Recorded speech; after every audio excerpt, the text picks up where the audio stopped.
Menstrual cycle irregularity is an overall sign of health and wellness, specifically the endocrine system. In this video, I want to show you how to best support your hormone health naturally by teaching you about the various phases of your menstrual cycle, how you can track the current stage within your cycle, and how to pick and choose your exercise type and intensity for the day that will work best for your hormones.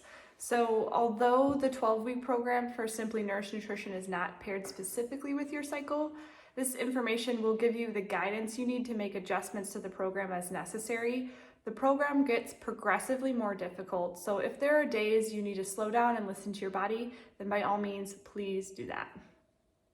Periods should generally last between 21 to 35 days. If you have a longer cycle than 35 days or a shorter cycle than 21 days, this means you are most likely not ovulating.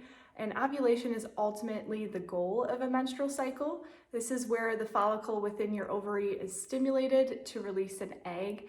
And ultimately, that ovulation allows the body to create the hormone progesterone, which has a variety of health benefits.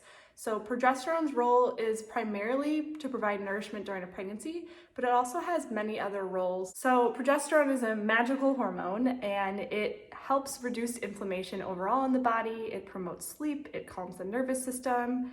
And as a physical therapist, what I like most about progesterone is that it really helps you build muscle.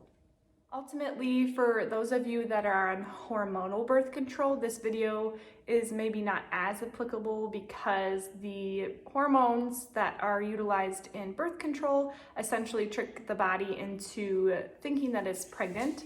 So you are essentially not creating your own progesterone, but rather the pill is kind of mimicking that. So if that is you, it's maybe you're working with Sam on working to get off your birth control to kind of improve your health. For those of you that are still on hormonal birth control, just make note that some of this may not be as applicable in your case. So what are the 4 phases of the period? So first is the menstrual phase.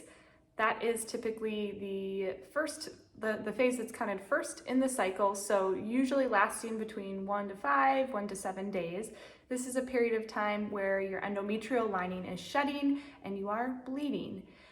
As you move into phase 2, this is the follicular phase, usually around days 5 to 10, 5 to 12, or 13 in your cycle. This is when estrogen is starting out low in this phase, and it's starting to peak just before the 3rd phase, which is ovulation. And ovulation is when that egg is being released. Shortly thereafter, you enter the luteal phase, and the luteal phase is generally when your estrogen and progesterone start to pick back up again before a steep decline when you begin the cycle all over again back in the menstrual phase.